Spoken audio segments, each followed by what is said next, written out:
किसी भी उम्मीद के बिना सबका अच्छा करने की कोशिश करना, क्योंकि किसी ने कहा है कि जो लोग फूल बेचते हैं उनके हाथों में खुशबू रह जाती है।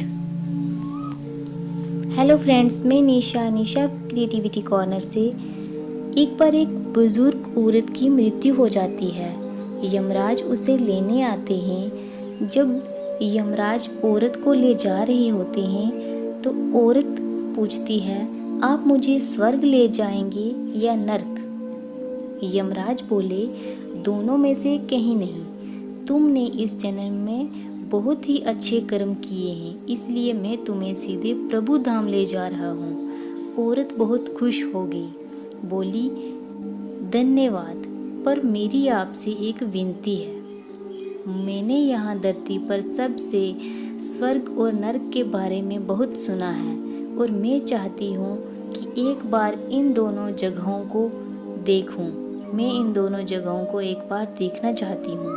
यमराज बोले, तुम्हारे कर्म अच्छे हैं, इसलिए मैं तुम्हारी ये इच्छा पूरी करता हूँ। चलो हम स्वर्ग और नर्क के रास्ते से होते हुए प्रभु धाम चलेंगे।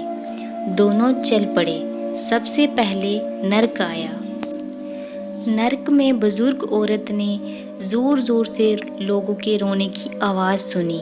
वहाँ नर्क में सभी लोग दुबले पतले और बीमार दिखाई दे रहे थे। औरत ने एक आदमी से पूछा, यहाँ आप सब लोगों की ऐसी हालत क्यों है?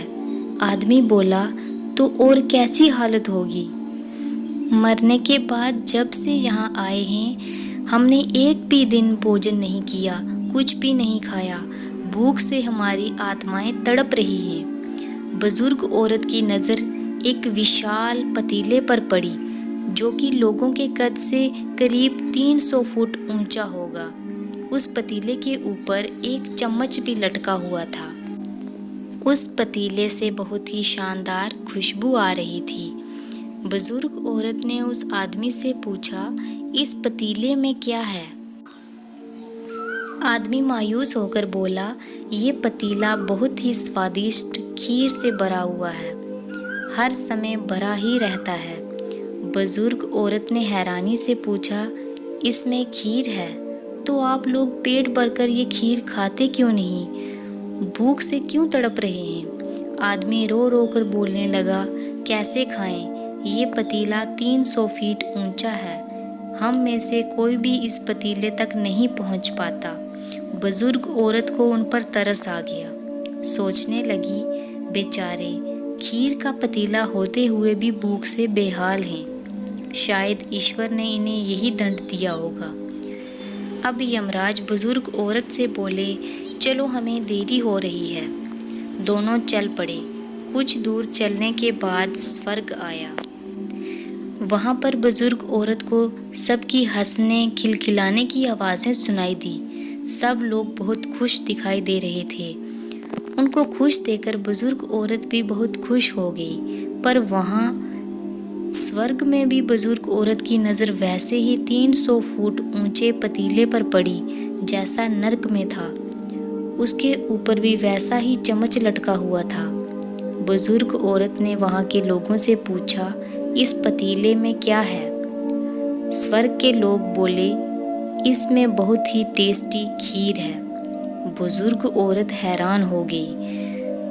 उनसे बोली, पर यह पतीला तो 300 फीट ऊंचा है, आप लोग तो इस तक पहुंच ही नहीं पाते होंगे। उस हिसाब से तो आप लोगों को खाना मिलता ही नहीं होगा, आप लोग भूख से बेहाल होंगे। पर मुझे तो आप सभी इतने खुश लग रहे हो, ऐसा कैसे हो सकता है? लोग बोले, हम तो सभी लोग इस पतीले से पेट भर के खीर खाते हैं।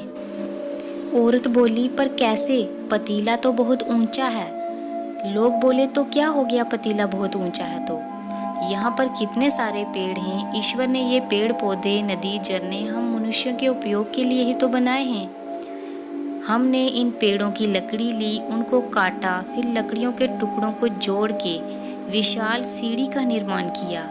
उस लकड़ी की सीढ़ी के सहारे हम पतीले तक पहुंच पाते हैं और सब मिलकर खीर का आनंद लेते हैं। बुजुर्ग औरत यमराज की तरफ देखने लगी। यमराज मुस्कुराए, बोले, ईश्वर ने स्वर्ग और नर्क मनुष्यों के हाथ में ही सौंप रखा है। चाहे तो अपने लिए नर्क बना लें, चाहे तो अपने लिए स्वर्ग। ईश्वर ने सबको एक समान हालातों में डाला है। उसके लिए उसके सारे बच्चे एक समान हैं। वो किसी से भेदभाव नहीं करता। वहाँ नर्क में भी पेड़ थे, सब था, पर वो लोग खुद ही आलसी थे। उन्हें खीर हाथ में चाहिए थी। वो कोई कर्म ही नहीं करना चाहते थे, कोई मेहनत नहीं करना चाहते थे, इसलिए भूख से बेहाल थे। क्योंकि यही तो ईश्वर की बनाई हुई दुनिया का नियम है। जो कर्म करेगा, मेहनत करेगा, उसी को मीठा फल खाने को मिलेगा। सो फ्रेंड्स, यही आज का सुविचार है। स्वर्ग और नर्क आपके हाथ में ही है। मेहनत करें, अच्छे कर्म करें और अपने जीवन को स्वर्ग बनाएं। इसी के साथ मैं आपसे विदा लेती हूँ। आपको मेरी आज की कहानी कैसी लगी, कमेंट सेक्शन में ज़रूर बताएं।